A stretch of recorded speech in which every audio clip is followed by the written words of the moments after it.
देख रहे हैं न्यूज धमाल 24, हर समय हर खबर। नमस्कार, न्यूज धमाल 24 में आपका स्वागत है। मैं हूं आपके साथ आशिका भाटी। आइए देखते हैं इस वक्त की बड़ी खबर। सांवेर उपचुनाव को लेकर लगातार आरोप प्रत्यारोप का दौर जारी है। साथ ही अखबारों में जिस प्रकार से विज्ञापन लगाकर आचार संहिता का उल्लंघन किया जा रहा है, उसको लेकर कांग्रेस नेता ने जमकर मध्य प्रदेश के शिवराज सिंह चौहान और नेता भंवर सिंह शेखावत के खिलाफ चुनाव आयोग को शिकायत की गई। भारतीय जनता पार्टी लगातार चुनाव में आचार संहिता का उल्लंघन कर रही है। प्रदेश के मुख्यमंत्री आज ही मुख्यमंत्री नहीं बने हैं और महाराणा प्रताप आज ही महाराणा प्रताप के रूप में गौरवान्वित नहीं हुए हैं और न ही राजपूत समाज के द्वारा आज ही शस्त्र पूजन किया जाता है। जब चुनाव आयोग स्पष्ट कर चुका है कि जिस जिले में उपचुनाव हैं वहां पर किसी भी प्रकार के घोषणाएं प्रतिबंधित रहेंगी। शस्त्र पूजन के आयोजन में शिवराज सिंह चौहान साहब आए, घोषणाएं की। घोषणा में यह कहा गया है कि महाराणा प्रताप जी के नाम पर पुरस्कार रखा जाएगा, साथ ही साथ पद्मावती जी के नाम पर भी, और जो मुकदमे फिल्म पद्मावत का विरोध करने वाले नागरिकों, करणी सेना के नौजवान साथियों पर दर्ज किए गए हैं, उसे हम वापस करेंगे। तो सवाल सिर्फ एक है, जब आपकी ही सरकार थी, जब करणी सेना के नौजवानों पर पद्मावत फिल्म का विरोध करने पर आपके द्वारा मुकदमा दर्ज किया गया।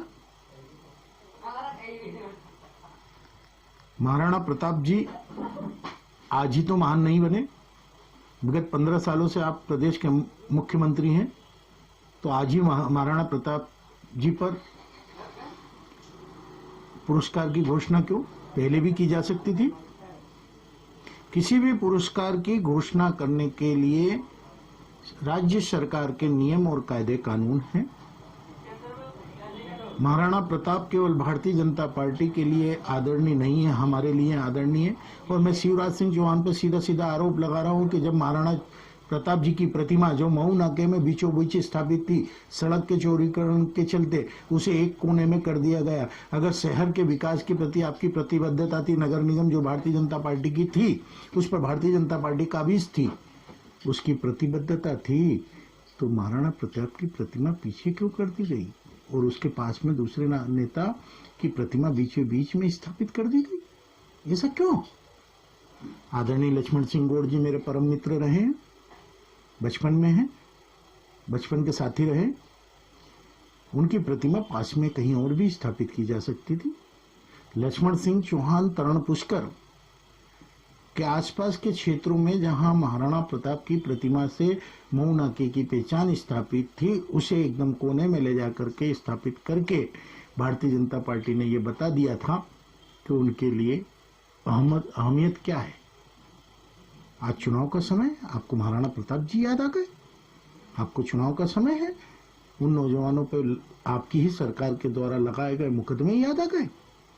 इस प्रकार से उसके पश्चात भंवर सिंह शेखावत जी, जो भारतीय जनता पार्टी से 2 बार विधायक रहे हैं, एक बार बदनावर में, एक बार निर्दलीय भारतीय जनता पार्टी के समर्थन से, भारतीय जनता पार्टी के नगर अध्यक्ष रहे हैं, भारतीय जनता पार्टी के परिषद के सदस्य रहे हैं, अपेक्स बैंक के चेयरमैन रहे हैं, सहकारिता के बड़े नेता हैं।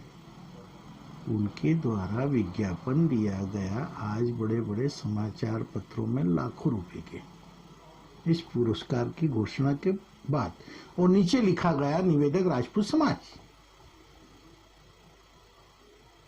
क्यों? सावेर में 25,000 से अधिक वोट हैं, इसलिए बदनावर में राजपूत समाज के बहुत ज्यादा वोट हैं, इसलिए हाटपिपला में राजपूत समाज के बहुत सारे जो वोट हैं इनको प्रभावित करने के लिए। वास्तव में ये चुनाव आचार संहिता का सीधा सीधा उल्लंघन है। एक मुख्यमंत्री के द्वारा किया गया उल्लंघन है और उसमें सहभागिता भंवर सिंह शेखावत की भी है। इसलिए इनके खिलाफ चुनाव आचार संहिता में मेरे द्वारा शिकायत की जा रही है ताकि सबक मिले घोषणावीर मुख्यमंत्री को कि चुनाव के समय कम से कम झुंझुना न थमाए।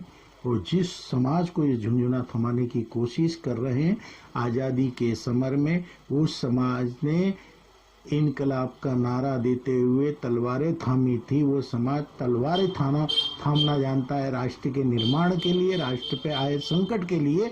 वो झुंझुना नहीं थामेगा। अभी मध्य प्रदेश में और देश में संकट है, ऐसे संकट के समय वो देश के साथ खड़ा है। प्रमोद कुमार द्विवेदी। आगे इसी तरह खबरों का सिलसिला जारी रहेगा। जल्दी ही मिलते हैं देश भर की तमाम खबरों को लेकर। अगर आपने अभी तक हमारे YouTube चैनल न्यूज़ धमाल 24 को सब्सक्राइब नहीं किया है तो नीचे दिए गए रेड कलर के सब्सक्राइब बटन पर क्लिक करके हमारे न्यूज़ चैनल न्यूज़ धमाल 24 को सब्सक्राइब करें और साथ ही साथ बेल आइकन भी प्रेस करें ताकि आपको इसी तरह देश भर की तमाम खबरों की जानकारी मिलती